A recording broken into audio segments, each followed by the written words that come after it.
عثمانی تخت کے طاقتور حاکم سلطان سلیمان دوم۔ سلطان سلیمان دوم اپنے مختصر دور حکومت کے باوجود داخلی اصلاحات اور علاقے کی دوبارہ فتح کے ذریعے سلطنت عثمانیہ کو مضبوط کرنے میں کامیاب رہا۔ سلطان سلیمان دوم، سلطان ابراہیم اور صالحہ دلاسب حسیکی کے بیٹے، عثمانیوں کے 22 سلطان اور مسلمانوں کے 85 خلیفہ تھے۔ وہ 1642 میں پیدا ہوا تھا۔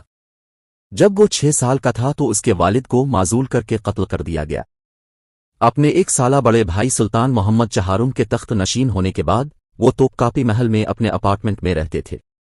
انہوں نے سائنس کا مطالعہ کر کے خود کو تعلیم دینے کی کوشش کی، حالانکہ حالات کی وجہ سے ان کی تعلیم کو زیادہ اہمیت نہیں دی گئی۔ وہ شہزادہ تھا جو سب سے زیادہ عرصے تک تخت کے وارث کے عہدے پر رہا۔ انہوں نے 45 سال کی عمر میں تخت سنبھالا جب ان کے بھائی کو 1687 میں ایک فوجی بغاوت کے بعد تخت سے ہٹا دیا گیا تھا۔ جب تخت نشین ہوا تو افواہ ہے کہ اس نے کہا، اگر ہمیں پھانسی دینے کا حکم ہے تو مجھے 2 رکعت نماز پڑھنے دو۔ 40 سال تک اس طرح جینے سے بہتر ہے کہ فوراً مر جائیں۔ وہ اپنے بھائی کی حکمرانی کے آخری دنوں میں ملک کو درپیش آفات سے بہت افسردہ تھے۔ ان کے پاس انہیں روکنے کے وسائل نہیں تھے، لیکن وہ ایک ایسے سیاستدان کو مقرر کرنا چاہتے تھے جو ایسا کر سکے۔ اپنے دور حکومت کے اختتام پر اس نے اس شخص کو پایا اور ذہنی سکون کے ساتھ اپنی آنکھیں بند کر لیں۔ جب وہ تخت پر آیا تو آسٹریا اور وینس کے محاذوں پر جنگ جاری تھی۔ اتحادی دشمنوں کا مقابلہ کرنا آسان نہیں تھا، جن کا مقصد عثمانیوں کو یورپ سے بے دخل کرنا تھا۔ آسٹریا کے محاذ پر صورتحال بگڑ گئی اور فوجی استنبول کے لیے روانہ ہو گئے۔ فوج میں شامل باغیوں نے استنبول میں فوج اور اتھارٹی کا کنٹرول سنبھال لیا۔ انہوں نے گرینڈ وزیر سیاوش پاشا کی حویلی کو گھیر لیا۔ پاشا کو تقریباً 100 باغیوں کو ہلاک کرنے کے بعد قتل کیا گیا تھا۔ نسان اسماعیل پاشا نئے عظیم وزیر بن گئے۔ باغی ایک پلیٹ پر اپنے والد اور بڑے بھائی کے راستے پر چلنے والے نائب وزیر کوپر زادے فضل مصطفیٰ پاشا کے سربراہ کو چاہتے تھے۔ اس قیمتی بیوروکریٹ کو بچانے کے لیے سلطان سلیمان دوم نے اسے فوری طور پر استنبول سے باہر نکال دیا اور اسے گارڈین کے طور پر دردانی لیس بھیج دیا۔ باغی سلطان سلیمان دوم کے فیصلے سے بہت ناراض تھے۔ اس وقت فوجی بغاوتیں جونیئر افسروں نے شروع کی تھیں، نہ کہ جرنیلوں نے، جنہیں جنسری آغا کہا جاتا تھا۔ اغاہے کے پاس بغاوتوں کو روکنے کی طاقت نہیں تھی۔ دریں اثنا استنبول میں بغاوت کے دوران جس شخص کی دکان لوٹی گئی تھی، اس نے ایک سفید کپڑے کو نیزے کی نوک پر لپیٹ کر لوگوں سے باغی فوجیوں کے خلاف اٹھ کھڑے ہونے کی اپیل کی۔ سلیمانیہ مسجد کے مبلغ کے ارد گرد جمع ہونے والے علماء نے بھی اس دعوت کی حمایت کی۔ استنبول کے ہزاروں شہری سڑکوں پر نکل آئے۔ سلطان نے بغاوت کی حمایت میں محل کے سامنے ایک فوجی بینر آویزاں کیا، جس کی وجہ سے باغی فوجی منتشر ہو گئے۔ انہیں بعد میں تلاش کیا گیا اور سزا دی گئی۔ چونکہ نسان اسماعیل پاشا نے سیاسی طور پر کام نہیں کیا اور باغیوں کو دبانے کے بعد بیوروکریسی اور علماء پر دباؤ ڈالا، لہٰذا انہیں برطرف کر دیا گیا اور بیکری مصطفیٰ پاشا نے ان کی جگہ وزیر اعظم کی حیثیت سے کام لیا۔ دریں اثنا رومیلیا میں قلعہ کو بغیر کسی امداد کے چھوڑ دیا گیا تھا، جس سے مسلم باشندوں کو یقین نہیں تھا کہ کیا کرنا ہے۔ ایک عام خوف و ہراس کا احساس پیدا ہوا۔ ایگری، ایگر، گولمباز، سٹیولن بلغراد، سسکسفی ہروار، بلغراد، بنجالوکا اور زوورنک کو ایک کر کے شکست کا سامنا کرنا پڑا۔ ایگر بیلربی، گورنر جنرل، کو شہید کر دیا گیا۔ اس کے نائب نے لوگوں کو قتل عام سے بچانے کے لیے قلعہ دشمن کے حوالے کر دیا۔ ایگر میں، جہاں بدین کے بعد ہنگری میں سب سے بڑی مسلم برادری رہتی ہے اور 47 مساجد ہیں، عثمانی حکمرانی کی علامت کے طور پر آج تک صرف ایک مینار باقی ہے۔ جیسا کہ مورخ جوزف وان ہیمر پرسٹال نے کہا کہ یہ آسٹریا کی بربریت کی سطح کو ظاہر کرتا ہے۔ بدین کے جنوب مغرب میں 50 کلومیٹر 31 میل کے فاصلے پر واقع زیکسفی ہروار نے طویل عرصے تک اپنا دفاع کیا۔ جب قصبہ گر گیا تو آسٹریا نے محاصرے میں اپنے نقصانات کا بدلہ لینے کے لیے ہزاروں فوجیوں اور شہریوں کا قتل عام کیا۔ آسٹریا کے باشندے اس وقت حیران رہ گئے جب انہوں نے دیکھا کہ شہر میں پکڑی گئی توپوں میں سے ایک 440 پاؤنڈ 200 کلوگرام تک بڑی توپوں کے گولے فائر کرنے میں کامیاب رہی۔ قبضے میں لیے گئے فوجی بینرز میں سے ایک پوپ کو بھیجا گیا تھا۔ بلغراد میں، جہاں محاصرہ 1 ماہ تک جاری رہا، مسلمانوں کو نکال لیا گیا۔ جن لوگوں نے رہنے کا انتخاب کیا انہیں عثمانی گیریژن کے ساتھ قتل کیا گیا۔ بنجالوکا اور زوورنک کے لوگ شہروں کے گرنے سے پہلے ہی بھاگ گئے۔ لہٰذا عثمانیوں نے دریائے دروا کے کنارے کی زمینیں کھودیں، جو سلطان مراد اول کے دور میں فتح کی گئیں۔ آسٹریا کے محاذ پر شکست کے باوجود عثمانیوں نے کرائمیا کی مدد کی بدولت پولش اور روسی محاذوں پر فتح حاصل کی۔ یہ پہلا موقع تھا کہ روس، جسے اس وقت تک غیر یورپی سمجھا جاتا تھا، کو یورپی اتحاد میں شامل کیا گیا۔ وینس کے باشندوں نے، جنہوں نے موریا اور ایتھنز پر حملہ کیا لیکن آگے نہیں بڑھ سکے، آرتھوڈوکس اور مسلم لوگوں پر دباؤ ڈالنا شروع کر دیا۔ آرتھوڈوکس کمیونٹی، جو وینس کے لوگوں سے نفرت کرتی تھی، عثمانی حکمرانی سے محروم ہونے لگی کیونکہ اس نے ان کے ذاتی معاملات میں مداخلت سے گریز کیا تھا۔ یہاں تک کہ تقریباً 300-500 یونانی ایتھنز سے استنبول تک بحری جہاز لے گئے کیونکہ وہ وینس کی حکمرانی کے تحت نہیں رہنا چاہتے تھے۔ قبرص اور کریٹ میں بھی وینس کے باشندوں کی اس ناقص پالیسی کی وجہ سے عثمانیوں نے ایک چوتھائی صدی بعد موریا کا کنٹرول سنبھال لیا۔ ان پیش رفتوں کے بعد سلطان نے خود 1689 میں ایک مہم شروع کی، تاہم وہ اپنی بیماریوں کی وجہ سے اور وزیروں کے مشورے پر صوفیہ میں ہیڈ کوارٹر میں رہے۔ مذاکرات بے نتیجہ رہے۔ سلطان 5 ماہ کے بعد صوفیہ سے ایڈرن واپس آیا۔